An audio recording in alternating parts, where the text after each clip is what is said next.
Sisters Joanna and Jacqueline Pollock were 11 and 6 years old when they died in a tragic car accident in England in 1957. Soon after, their mother became pregnant, and in 1958, the girls' parents, John and Florence, were happy to welcome twin daughters, Jennifer and Jillian, into their lives. The parents soon noted strange similarities between the twins and their deceased daughters. Jennifer apparently had a birthmark that resembled the one that her older sister Jacqueline had on her waist. Then there were the memories that the young twins reportedly had of toys belonging to the deceased sisters and knowledge of the school they had attended. There were also reports that the young girls were terrified of being hit by a car.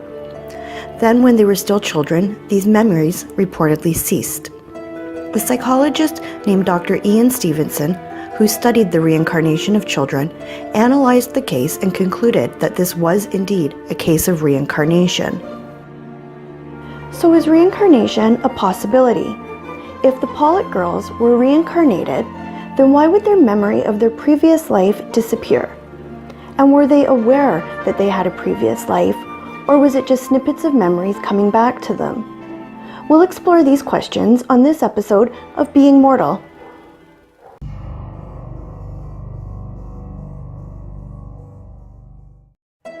Reincarnation is a belief that when you die, your energy is recycled, and you, or at least your energy, comes back to life in some form.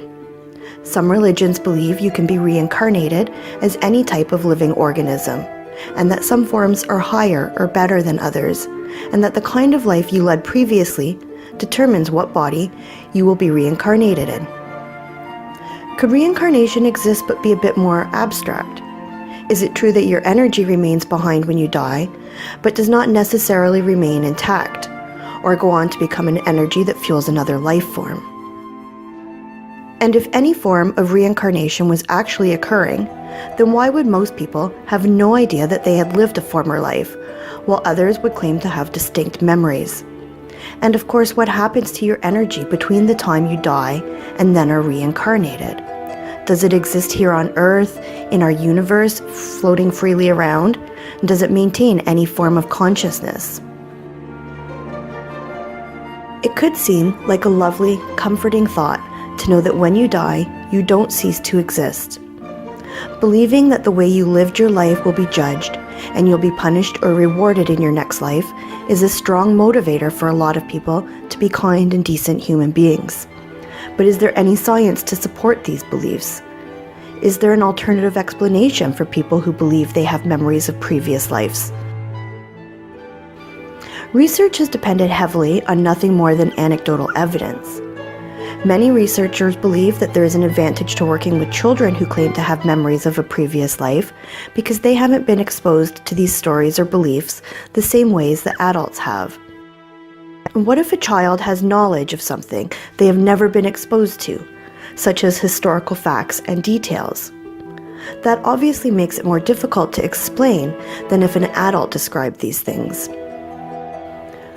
One notable case involves the story of a boy, James Leininger, who at the age of 2 reportedly recalled details of his previous life as a pilot in World War II. It is said that he knew details about the airplanes with no possible way of having come across such information on his own. What does this anecdotal evidence in the case of James and the Pollock twins mean? Can it be explained by something other than reincarnation? Of course, we would first have to wonder if they had been coached by their parents, perhaps even inadvertently. What if that could be ruled out? James Leininger's parents claim they had no knowledge of the details of the subject matter that their son was describing. John Pollock has stated that after the death of his daughters, he prayed for evidence of reincarnation and was a strong believer. He believed the twins were the reincarnations of his beloved daughters before they were even born, though he has said that he never discussed his ideas about reincarnation with the girls until they were teenagers. It does not seem very scientific to dismiss the claim of reincarnation solely because the father was a fervent believer. Skeptics have pointed out that it's quite likely the young twins heard stories about their deceased sisters from family members, as would be normal, and that their statements were likely exaggerated. In Richard Rockley's discussion of Dr. Stevenson's studies, he notes on skepticreport.com that any of the statements made by the Pollock twins occurred before Dr. Stevenson ever talked to them, so it would be very difficult for him to make any sort of accurate assessment of their validity. Aside from anecdotal evidence, what really could be done to investigate the idea of reincarnation? Can current scientific knowledge rule it out? What do you think? Is reincarnation a possibility? If it is, does the way you live this life determine what will happen to you in your next one? Let us know your thoughts in the comment section below. And if you have an idea for a future video, please let us know as well.